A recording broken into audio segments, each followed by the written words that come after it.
मंडळी या चहा प्यायला इथे आहोंचा चहा आणि इथे रस ठेवलेले आहेत आणि इथे आपले खारी पण आहे.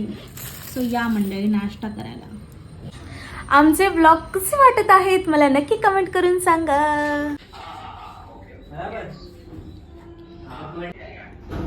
अभी क्या नंबर बोला मैंने आपको? आप बोले ना कि 29 कहा हुआ, तो मैंने बोला वो सिंगल पेज हुआ है ना 29, तो मैं दिखाने के लिए जा रहा था तभी. रुको.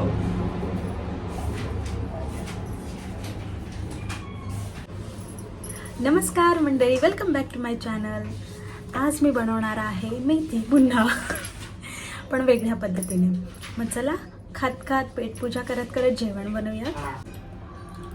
अभी नेक्स्ट.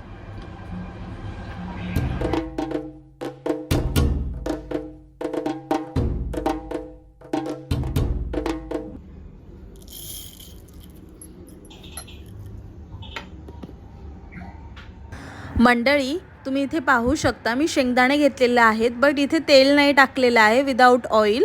तर कारण की शेंगदाणे सुद्धा आपले थोडे थोडे तेल सोडतात, तर त्याच्यामुळे टरफळं ही बघा मी काढून आता ह्याची पेस्ट करून घेणार आणि नंतर पाणी टाकणार आहे मी आणि चिमूटभर मीठ टाका.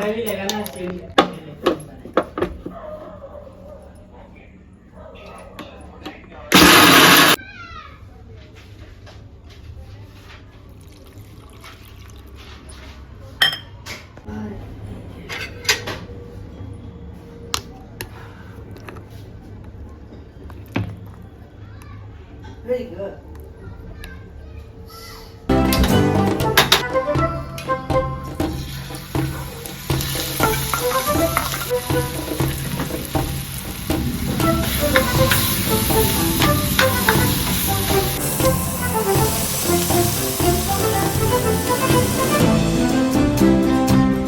मंडळी या जेवायला आज बनवलेला आहे मी क्रीमी मेथी आणि इथे आहेत आपल्या मौसूद भाकऱ्या आणि भात. या मंडळी जेवायला आहोंचा हातभार आहोंचा पाठिंबा म्हणून सगळ्यांसाठी माझ्या वायटी फॅमिलीसाठी बनवते गाजरचा हलवा. मंडळी हे बघा इथे माझं क्लिनिंग झालेलं आहे नाईटचं आणि आहोंना नाईटला खायला आवडतो गोडधोड म्हणजे गाजरचा हलवा, म्हणजे काहीतरी गोड लागतंच मुळात त्यांना. सो मी आज गाजरचा हलवा बनवते. सगळं आवरून झालंय, मग गाजरचा हलवा. आणि मग नाईटला तर आवडतोच, पण त्याचबरोबर त्यांना आवडतो सकाळी सुद्धा खायला खूप आवडतं गाजरचा हलवा. सो म्हणजे राहिलेला असं खूप छान मेल्टी वाटतं आणि विदाऊट फ्रीज न ठेवता पण ते घट्ट आणि मस्त अमेझिंग होतं. सो त्यांना खूप आवडतो. तर चला आपण त्यांच्यासाठी काहीतरी मस्त गोडधोड बनवूयात.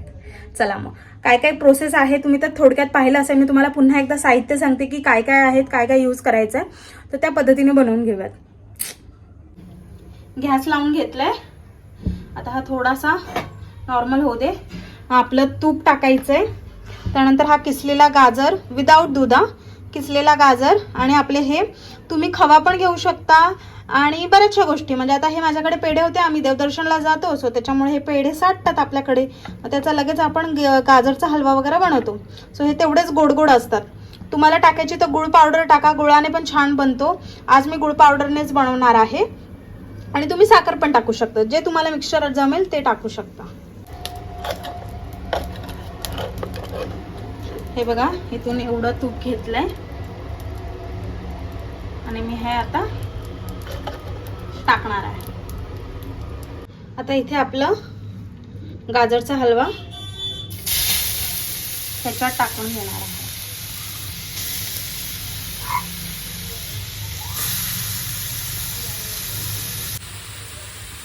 आता इथे आपण लावूयात झाकण आणि विदाऊट स्पून म्हणजे न हलवता ते ना बारीक होईल, म्हणजे खाली वितळेल, तुम्हाला पाहायला मिळेलच. हे बघा इथे मी आता खवा क्रश करून घेतलेला आहे आणि हे बघा आपलं सारण केवढं भरलेलं होतं आणि आता कमी झालं. तर वाफेमुळे तुम्हाला ब्लर दिसत असेल, पण बघा येलोइश स्ट्रक्चर आलेला आहे. हे बघा आता कसं क्लीन दिसतंय की नाही. तर हा येलोइश स्ट्रक्चर आलेला आहे ते आपल्या तुपामुळे. आणि हे बघा इथे तुम्ही पाहू शकता, इथे मी यूज केली गुळाची पावडर आणि इथे आपला आहे खवा, म्हणजे पेढ्यांमध्ये असतो खवा तो. चला आता आपण हे मिश्रण टाकून घेऊयात.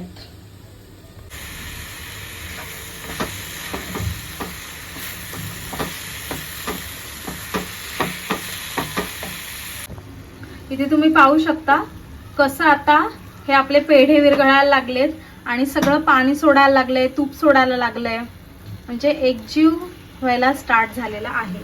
आणि चिमूटभर मीठ टाका, थोडं मीठ टाका.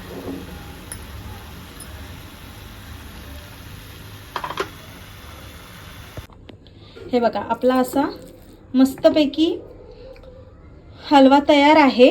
पण त्याला आपण थोडं खालून गॅस गरम करूयात आणि गॅस बंद करूयात, म्हणजे त्या स्टीममध्ये मस्त छान शिजेल. हा बघा मंडळी, शिरा आपला तयार आहे. या मंडळी खायला.